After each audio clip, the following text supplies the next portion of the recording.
Is Anderson Silva the greatest UFC middleweight fighter of all time? Silva is a former UFC middleweight champion.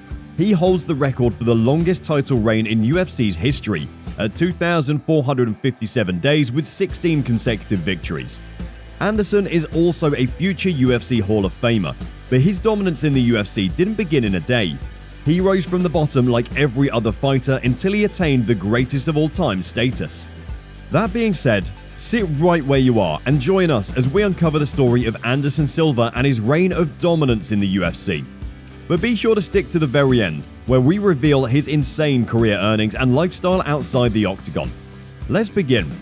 Anderson de Silva was born on the 14th of April 1975 in Sao Paulo, Brazil, to parents Juarez and Vera Lucia de Silva. Before we talk about anything else, you need to understand that Anderson Silva was insanely good inside the octagon because of what it took for him to get there. He couldn't afford to fail because of how rough his childhood was. Silva grew up with his sibling Christian Edmundo Silva. His family was extremely poor, so he spent his entire childhood in Curitiba with his aunt and uncle, who was an officer at the Curitiba police force. While living with his relatives, Silva got bullied for several reasons. One of them being that he was into ballet. His friends at the time were very stereotypical, and they occasionally teased him for doing ballet dances, coupled with the fact that he had a high-pitched voice. The bullying went so far that a number of his friends started assuming he was gay. But Anderson grew tough skin and remained focused on getting himself and his family out of poverty. Silva also loved superheroes and comic books. Now, we all know his nickname is the Spider, but we'll get to that story in a moment. In an interview, he admitted to the fact that Spider-Man, Muhammad Ali, Bruce Lee, and his mother were his four major inspirations to go into jiu-jitsu training as a child. To be fair, it wasn't unusual for kids to sit around watching cartoons and reading comics, but there was always something different about Silva. He wasn't as infatuated with the superpowers and fictitious nature of the comic world.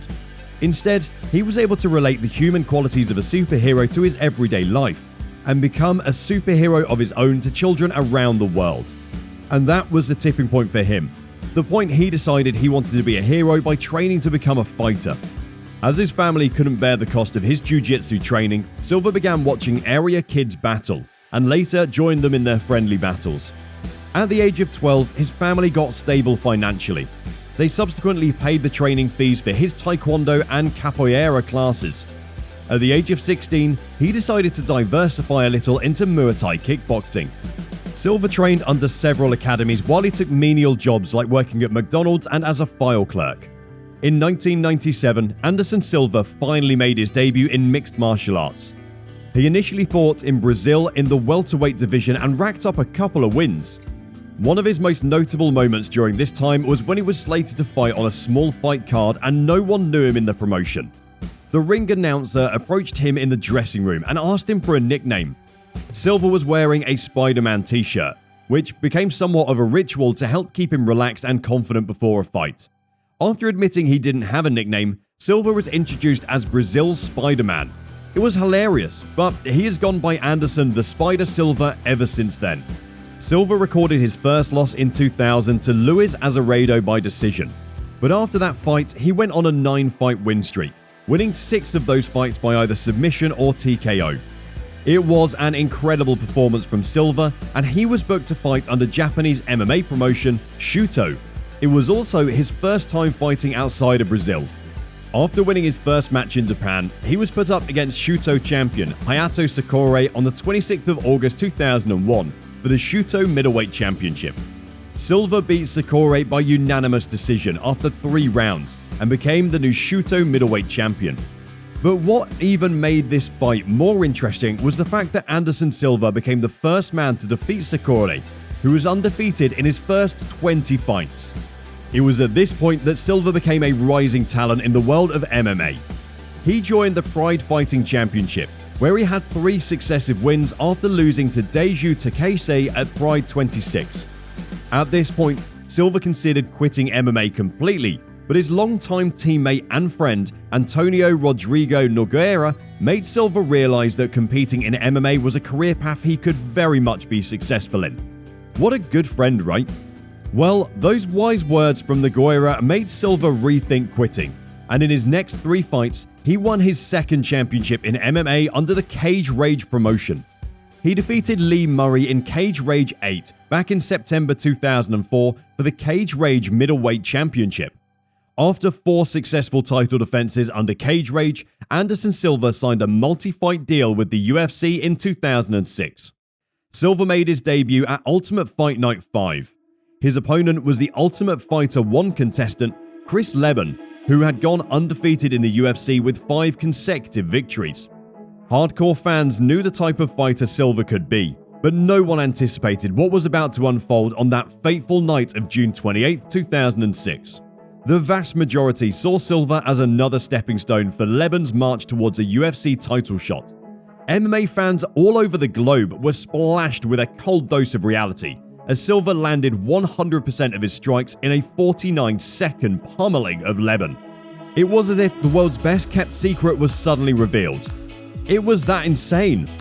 After his mind-blowing performance against Leben, Silva was awarded a UFC title shot against MMA legend Rick Franklin, which wasn't a popular decision amongst fans. Silva faced hordes of criticism for not being able to speak English and receiving a title shot after only 1 fight in the UFC. He was treated like a leper that may never fit in and be accepted by the masses. But Anderson proved them wrong. On the 14th of October 2006 at UFC 64, Silva delivered another mystical win by knocking Franklin out with a powerful knee in just the first round. He had Franklin in a tight Muay Thai neck clinch. Then he destroyed Franklin's midsection with knee strikes till Franklin got knocked out.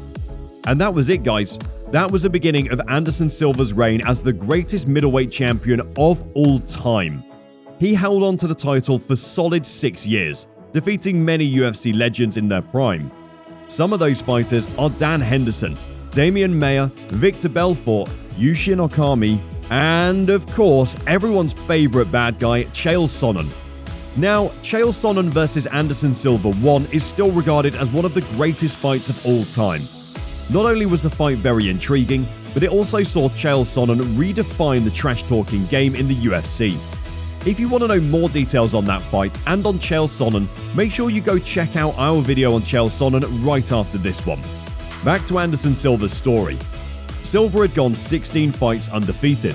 After defeating Stephan Bonner at UFC 153 in October 2012, Anderson Silva decided to retire. Well, of course he didn't, but he actually wanted to. Silva faced Chris Weidman on the 6th of July 2013 at UFC 162. Although he was the heavy favourite, he lost by knockout in the second round after showboating, ending his streak of the longest title reign in UFC's history. A rematch was held at UFC 168 on the 28th of December 2013. Weidman dominated the first round, but it was reported that Silva had cracked his shin bone against Weidman during the first leg check. In the second round, Weidman checked one of Silva's leg kicks again, breaking Silva's left fibula and tibia and ending the fight via TKO. Immediately after the fight, Silva had orthopedic surgery to stabilize his tibia with an intramedullary rod. His fibula was reset and was not expected to require further surgery. A UFC statement called the surgery successful and said those with similar injuries generally take 3 to 6 months to recover. After a year away from competition, Silva was slated to face Nick Diaz at UFC 183 on January 31, 2015. He won the fight via unanimous decision. But little did Silva know that that fight would be the beginning of his downfall in the UFC. After the fight, it was confirmed by the Nevada Athletic State Commission that Silva had tested positive for using 2 steroids during the Nate Diaz fight. The fight was subsequently ruled as a no-contest bout, and Silva was suspended for a year with a fine of $380,000. It was crazy. After having such an exceptional career, the rest of Anderson Silva's career in the UFC went into shambles. He had another streak of losses against Michael Bisping and then Daniel Cormier, who he fought in a light heavyweight bout. He then had his first win in 6 fights against Derek Brunson, but ended up losing his next 3 fights against the current middleweight champion Israel Adesanya, then Jared Cannonier and Uriah Hall, all between February 2019 and October 2020.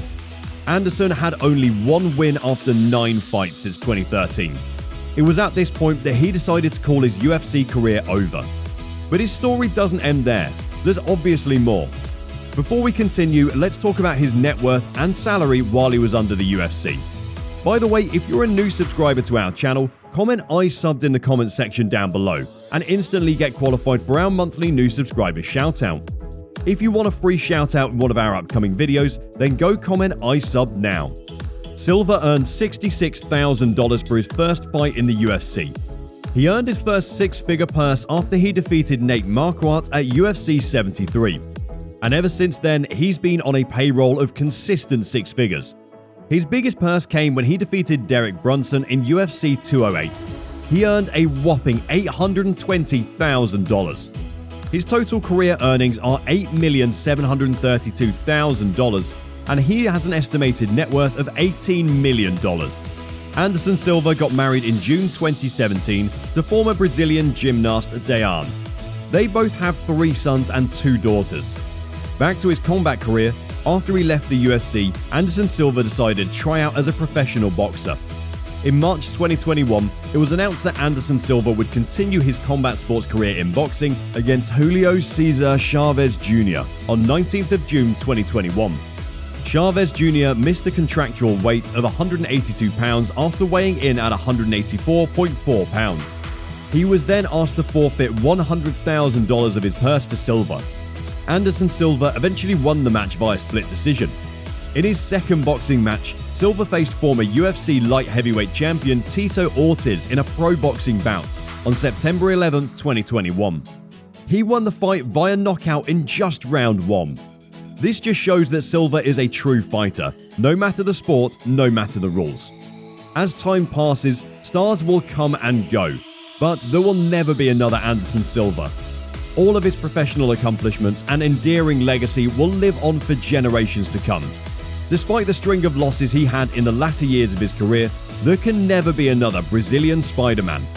Make sure you check out the Chael Sonnen video on our channel after this, and bye for now.